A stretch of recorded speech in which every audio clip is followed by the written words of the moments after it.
நிர்வாகத்துறையில் 888 கோடி வேலை வாங்கி தருவதாக முறைகேடு நடந்திருப்பதாக தமிழக காவல்துறைக்கு அமலாக்கத்துறை கடிதம் அனுப்பியிருக்கிறது. அது மட்டும் இல்லைங்க, மேலும் இது தொடர்பான வாட்ஸ்அப்பில் நடந்த உரையாடல் தொடர்பான ஆடியோக்கள் எங்களிடம் இருக்கிறது அப்படின்னு சொல்லியும் இடி சொல்லியிருக்கிறாங்க. இந்த சூழ்நிலையில KN நேரு ரொம்ப பயத்தில் இருக்கிறாருன்னு சொல்லலாம். ஏற்கனவே செந்தில் பாலாஜி எந்த பயத்தில் இருந்தாரோ அதே பயத்தில் இப்போ KN நேரு இருக்கிறாரு. அவர் மட்டுமா அப்படின்னா அதுதான் இல்லை, ஒட்டுமொத்த திமுகவே பயத்தில் இருக்கு. குறிப்பாக அறிவாலயம், கோபாலபுரம்லாம் உச்சக்கட்ட பயத்தில் தான் இருக்காங்க. இந்த சூழ்நிலையில் ஏதாவது ஒன்று சிக்குமா அப்படின்னு சொல்லி திமுகவினர் பார்த்துக்கிட்டு இருந்தாங்க. நமக்கு தெரியும், திமுகவினர் எப்போவுமே ஏதாவது ஒரு பிரச்சனை அவங்க சிக்கிற மாதிரி இருக்காங்க அப்படின்னா ஹிந்தி எதிர்ப்பை கையில் எடுப்பாங்களா, அந்த வகையில் இதுக்கு ஏதாவது கிடைச்சிருமா அப்படின்னு பார்க்கும்போது அந்த மாதிரி இப்போ ஏதாவது ஒன்று சிக்குமா, நம்ம மக்களை திசை திருப்ப முடியுமா அப்படின்னு சொல்லி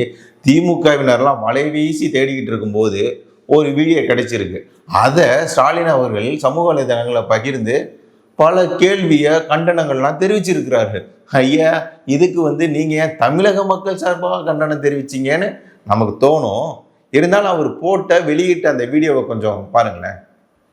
तमिलनाडु में डीएमके के लोग बिहार के मेहनतकश लोगों को प्रताड़ित करते हैं. இதுல என்ன அப்படின்னா, இந்த வீடியோ பார்த்தீங்கல்ல, தெளிவாக கீழே தமிழும் டெக்ஸ்ட் இருக்கு, படிச்சிங்கல்ல.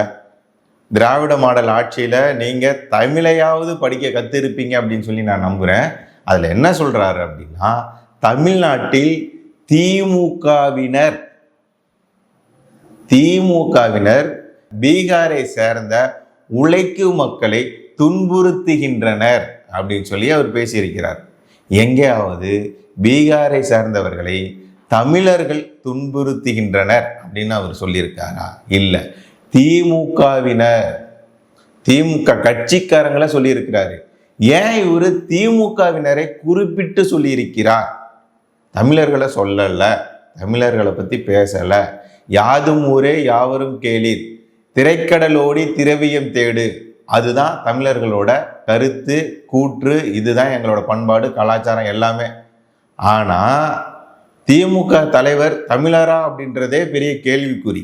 இதில் என்ன ஒரு வேடிக்கை அப்படின்னா, ஸ்டாலின் அவர்கள் திமுகவினரை சொன்னதை ஏதோ தமிழர்களையே சொன்ன மாதிரி இவர் அப்படியே கோத்து விடுறாரு.